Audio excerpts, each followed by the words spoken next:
Hey filmmakers! Today I'm going to show you how to build a scene and tell a story by using sound design.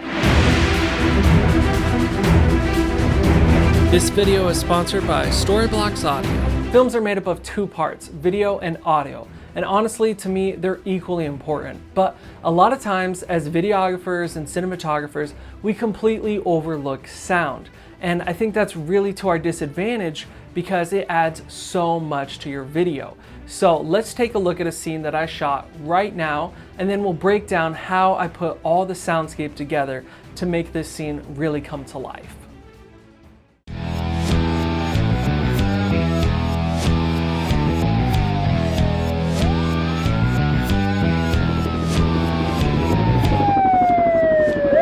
Hold your fire!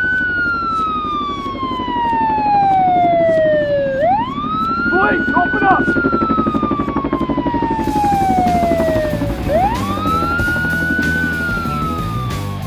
Sorry you had to watch my terrible acting skills. Honestly, I'm so much better behind the camera than in front of it. But let's break this down now, layer by layer, so that you can have better sound design on your next project. Now, before I get into all the details, I want to talk to you about the sponsor of this video. Storyblocks Audio is a subscription-based resource providing unlimited downloads of royalty-free tracks, loops, sound effects, music, and more.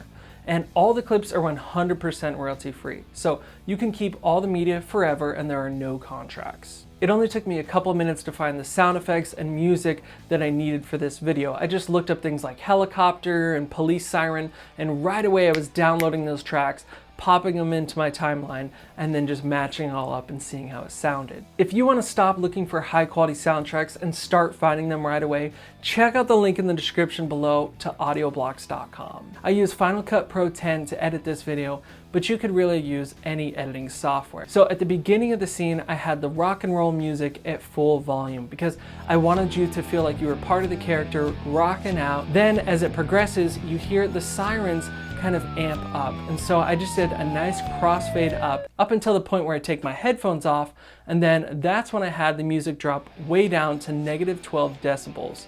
I also added a low pass filter to it so that it would only sound kind of the high frequencies and it would be a little bit more tinny, like the headphones are just sitting there on the desk and just kind of playing in the background. At that same moment, I also brought up the levels of the sirens, and then you hear a helicopter flying overhead, and I also added another layer, which was an officer outside shouting. And then to make it really sound like he was outside, I dropped the muffled effect onto it and then turned it up to about 75%. And finally, to wrap up the scene, I had the rock and roll music fade back up to full volume because I really wanted to bring back all that energy. There are so many different ways that you can use sound to build a scene off camera. For instance, maybe you have a scene where you want to tell the audience that something just blew up.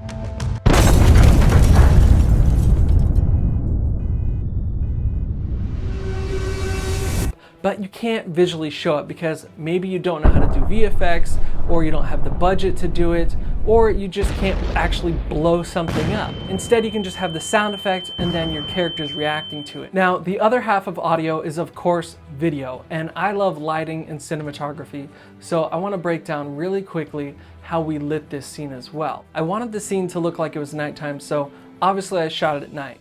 Then I wanted a nice street lamp shining in through the window. So what I did was grab my ETC Source 4 light, put it on a C-stand outside, and shot it right into the window. I wanted the light to match the color temperature of most common street lamps, so I used my Roscoe 3152 Urban Vapor Gel to give you that kind of orange look that you see hitting the wall and the desk. Then as the key light, I just used a practical source, which was the large IMAX screen in front of my face, blasting that nice blue light. To get the spinning police light effect, I just grabbed 2 LED lights and then gaff taped them to either side of my dual grips from the Zion crane. That way someone can stand there and just spin it and it'll look like the lights are rotating around.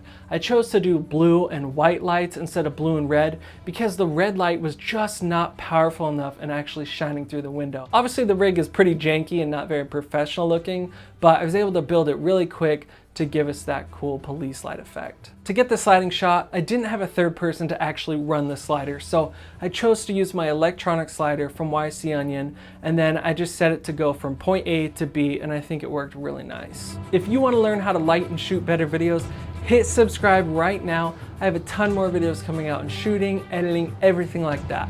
All right, I'll see you in the next video.